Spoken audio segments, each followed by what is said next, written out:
Welcome back to another episode of Let's Talk Security Testing, the podcast where we talk about all things security testing. Lost my words there. My name is Ben. And I'm Tom.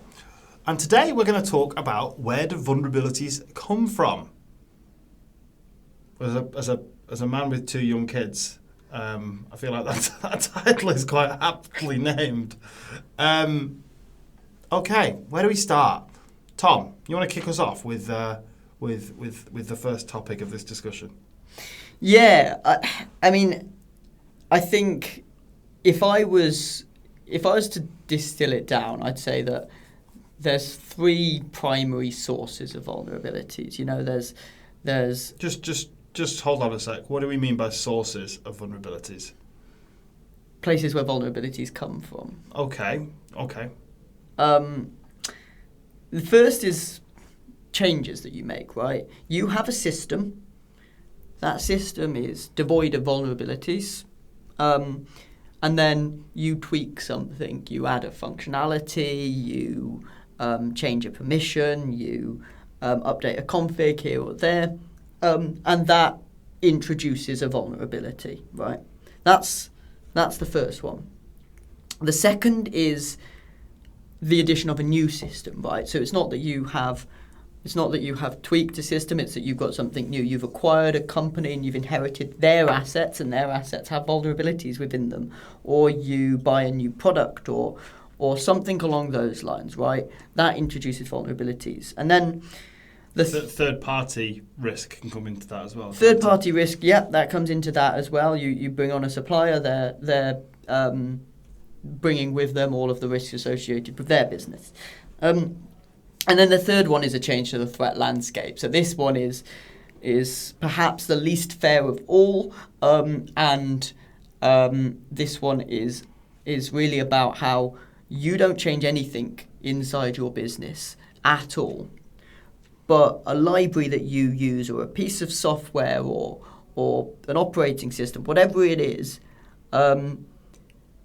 a researcher or a threat actor identifies a weakness and a deficiency within that system, discloses an exploit, and all of a sudden that system that was completely and totally secure a day ago is now completely and totally exposed a day later. To me, those are the three primary sources of vulnerabilities. Okay, makes sense. And how does that help us? How does understanding the sources of the vulnerabilities and thinking about them in this way rather than just lists that keep piling, how does that help?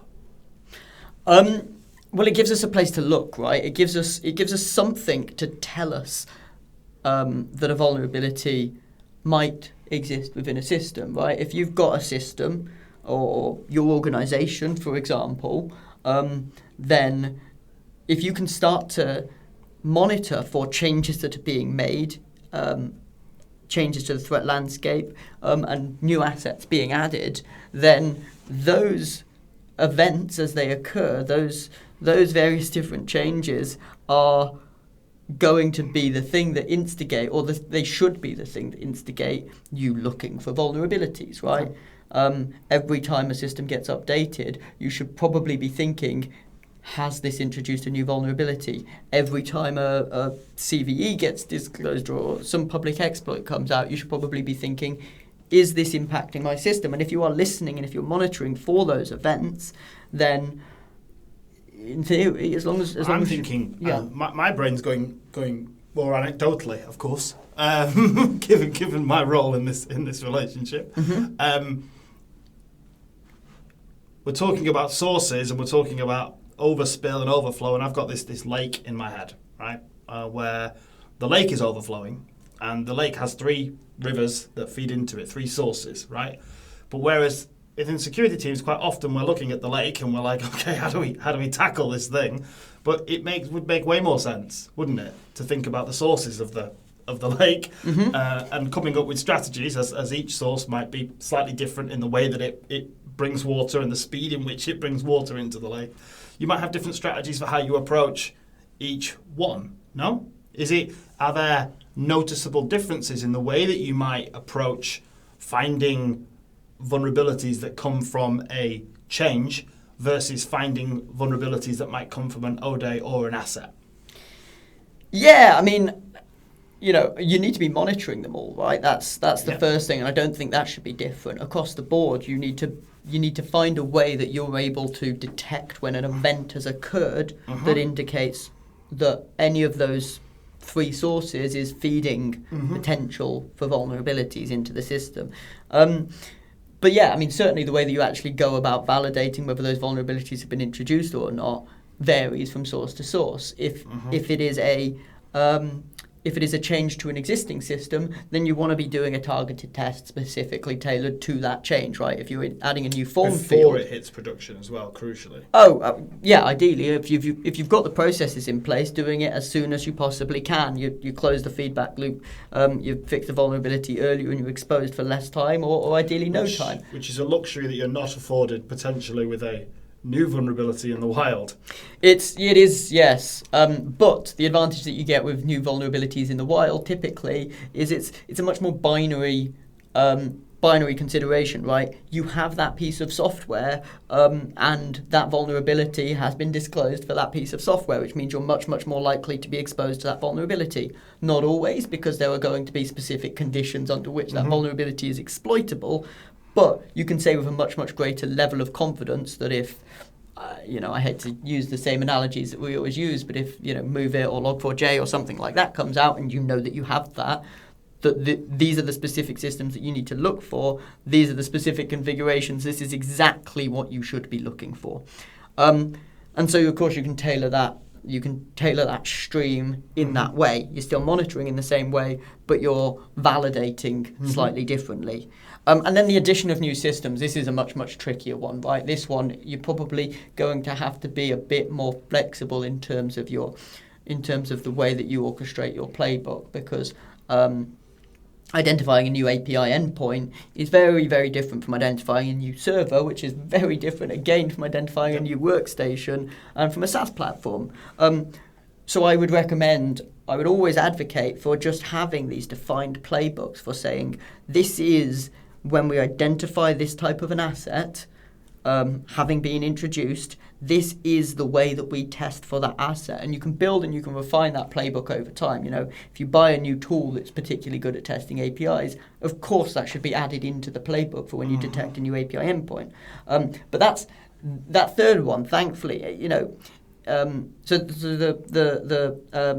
when something new is introduced, it's probably going to be the most laborious kind of test you do. You're going to need to baseline that specific entity, but generally speaking is the thing that happens the least. The vulnerabilities coming out in the wild and in the threat landscape potentially is the thing that happens the most. There's thousands and thousands of vulnerabilities disclosed every year, but hopefully only a very, very small number of edge cases actually need testing for, because the diversity of software that you actually use inside a business, even inside an enterprise business, isn't necessarily that big. And then the first one, the changes made to a system, those are the ones where I think it can be most challenging to understand exactly what you're supposed to be doing under a given situation. But as long as you've got the process in place, as long as you can do that, then you can be really, really strategic and really, really refined with the way you go about testing that and saying, okay, if it's this kind of a change, then we're going to just run automated tools because we know that they can find certain things. If it's this kind of a change, we're not going to test this at all, because updating the copy to a website isn't going to introduce a vulnerability. This is where I believe there starts to be strong similarities between offensive and defensive security. So historically, there is a clear separation, even just in the way that these functions operate, in that offensive security is very black box, very, random in its approach to performing security tests and sporadic. And defensive security tends to be a bit more military, very process driven. It's picking up alerts and it's responding to those alerts, to events. But what we're talking about here, talking about sources, talking about events, talking about the things that might be vulnerabilities that need investigated, this is very much like a defensive security conversation. Yeah, I think that defense has always had to be proactive, right? Mm-hmm. And offense has not quite had the same pressures in the way that we go about finding things, right? If you don't find a vulnerability for a month and you don't find that vulnerability for 6 months, it's not clear that you've not found that vulnerability unless it gets exploited, right? Which only happens in a very small number of cases, ideally, right? It's really hard to be able to prove that your offensive security testing has failed and that the process needs to have been improved.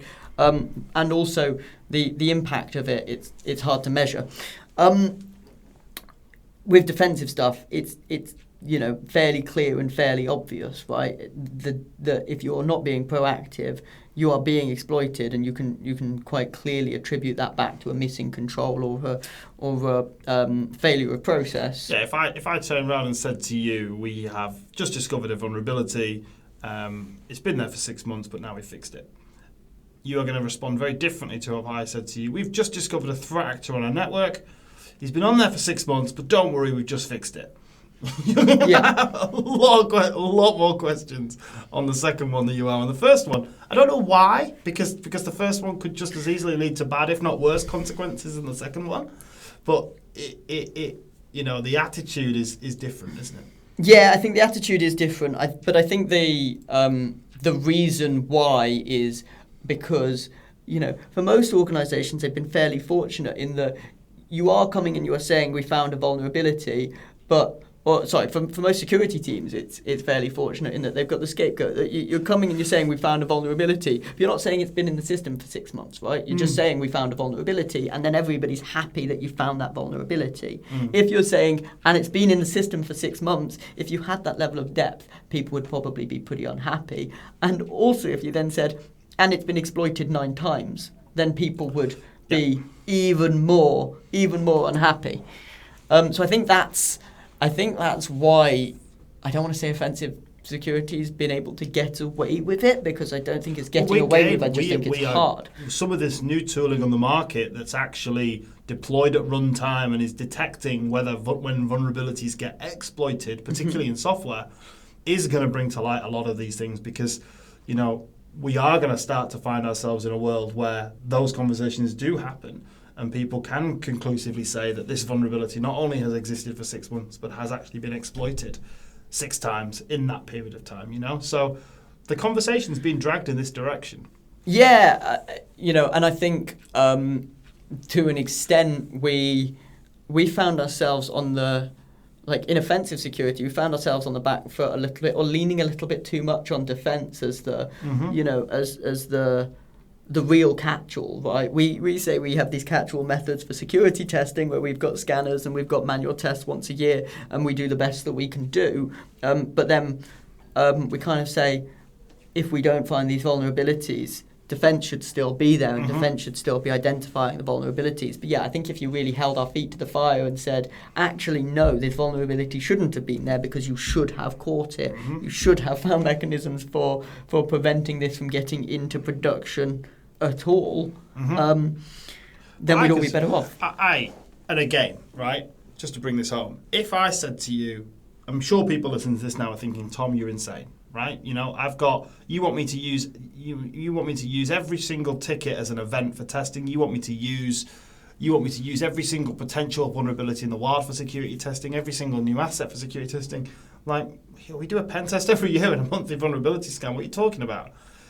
But when we lean into defensive security and go, okay, yeah, these guys are responding to, hundreds of alerts a day, thousands of alerts a day in some cases for various different things and dealt with at different layers, to what extent can we lean into some of the automated technology used to process these events initially and the way that the humans then pick up and triage the relevant ones? How much of that can we learn from to implement this new style of testing? That's a fair point, because look, this is being on the back foot or playing catch up to what defensive security has done has a massive advantage to us in that this is a solved problem. It's a problem that is not solved, or it's a solution that's not applied to offensive security. But yeah, processing large amounts of event data to identifying the suspicious events and then being able to orchestrate actions in order to resolve those events is something that defensive security does every single day. It's not even just something defensive security does. It's things that air traffic controllers have been doing for decades, right? Thousands of flights all need to be orchestrated in the same place, and if a flight's going off course, whatever else, then that all needs to be corrected. In the last few years, technology has made it much, much easier for defensive security, or much more effective for defensive security to be efficient about doing this. And these days, speaking as somebody who tries to break into systems, I can say with a great level of confidence that while there are still ways to be able to do it, defensive security has just matured massively, leaps and bounds, because of things like large language models, which can parse unfathomable amounts of information and identify anomalous outliers to the norm. So yeah, all we really need to do is look at how SIEMs and how SOARs and how MDR work and say, how does that apply to security testing? How do they ingest events? How do they process the events? How do they flag the key things that need to be done? And then how do they do things like execute playbooks? Playbook is a term that is known, like, fundamentally it's a core concept inside defensive security, and it doesn't even exist as a word inside offensive security, or didn't until a year or two ago, and we're now starting to see it, and we're now starting to recognize the value of looking at what the market has already done and applying that to our own discipline. And great news, we've just helped businesses find a shed load more vulnerabilities they didn't know about. Well, fantastic. But how does event-based or change-based security testing actually help beyond that? How does it help them either fix, remediate, understand more further down the channel? Well, yeah, I mean, I was gonna challenge you on that, because I don't necessarily agree that we've helped them find a shed load more vulnerabilities, right? It's not about finding more vulnerabilities. With like your annual pen test, as long as it's a half decent pen test and they've been provided with the right information, we'll probably find the same vulnerabilities. It's about finding the vulnerabilities sooner, and about being able to say confidently at any point throughout the year that you know what vulnerabilities are present within that system. Not what vulnerabilities were present 7 months ago when you did your last pen test, but what vulnerabilities are present on that day. And then finding them sooner doesn't just mean that you know which vulnerabilities are present that day, but it also means that it's much, much more cost effective to be able to fix them, right? If you can get them straight back into that development team who are deeply familiar with that area of the code, might even have that pull request open and it's not actually been committed into production yet, then not only does that reduce the exposure, the amount of time that somebody has to be able to exploit it, but it also just means that that developer will thank you because it's an easier job to be able to resolve that issue. But then, yeah, okay, so not necessarily finding a shed load more vulnerabilities, but we help them to find it sooner. Are there still any net positives that occur further down the channel when it comes to things like remediation, understanding, analysis of the vulnerabilities themselves? Yeah, I mean, the shift left is becoming a bit of a dirty word in security, but having that attribution right back to the very, very source of a vulnerability, and this goes back to what we were talking about before, sources, right? Being able to say exactly why something got added into a system, a vulnerability, got added into a system, means that you can actually start to do root cause analysis, and you can start to treat things at their source, right? Rather than just dealing with the symptoms, you're dealing with the causes. You're saying, okay, SQL injection has been introduced into this system. I know that it was introduced because this process failure. I know it was introduced because this person needs a little bit of additional training, or not even necessarily a bit of training, right? They just I know that because the pen tester found this, the developer had just developed it, and the two of them sat down together once that vulnerability was found and could talk through it, and it mattered to the developer because they still felt some ownership for the area of code that they'd been touching, and it mattered to the pen tester because it was an active live vulnerability. Then that much shorter feedback loop helps to actually treat things at their source. I would say that it's not even a shift left thing, right? And this information is available in some of the tools for specific cases, but massive potential for CISOs, heads of InfoSec that are listening today to understand some of the strategic bottlenecks that are causing their vulnerability challenges, right? Is it Dave the dev? Is it the use of that library? Is it this particular supplier? Or is it, the way in which we spin up new API endpoints, or the way in which we increase the size of our AWS estate? These are the sorts of answers. If you could sort of look at your vulnerability pool and say, where are they coming from, or where are the really challenging ones come from, or where are the ones that are above our risk tolerance coming from, and fixing some of those problems. Going back to the stream analogy I said earlier. If your lake's overflowing, maybe you need to build a dam on Stream 1, because Stream 1 is the one that's bloody flooding the place. Maybe Stream 2 and Stream 3 are manageable. Yeah, but, these are some of the things that I think when we're looking at a big pool of vulnerabilities and just treating them as a unit, we're not going to get there. Yeah, or not even building a dam over source 1, right? It's about saying, what is it that's actually feeding that stream to begin with? Because to be clear, I think this is the podcast on waterways at this point. Right? Yeah. Analogy aside, it's not that I say that changes to a system are a primary source of vulnerability, but obviously it's not all changes to a system. There are very, very specific changes that will introduce a vulnerability. Those will vary from organization to organization, development team to development team, but being able to actually drill right down into the minutiae of saying, okay, it's these specific kinds of changes under these specific circumstances that are the ones that introduce vulnerabilities, mean that you can genuinely introduce the controls that are targeting those and actually genuinely start to prevent those vulnerabilities from ever occurring again. Fantastic. So as I meander through to the end of the episode, I'll give you my summary, and I guess you can bolt onto that if you want. Three sources of vulnerabilities. I think everyone just needs to understand this, right? Three sources. Vulnerabilities do not appear by magic. They appear because you change something inside the business, you grow or shrink the business in some way, or they change from outside the business, right?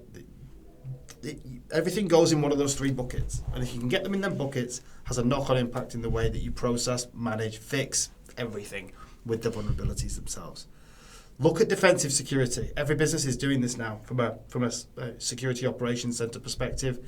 You're using humans to process. You're using humans to research specific events where appropriate, and you're using tools like EDR to take a lot of that heavy lifting away from the humans and automate some of the decision making around what is and isn't a threat.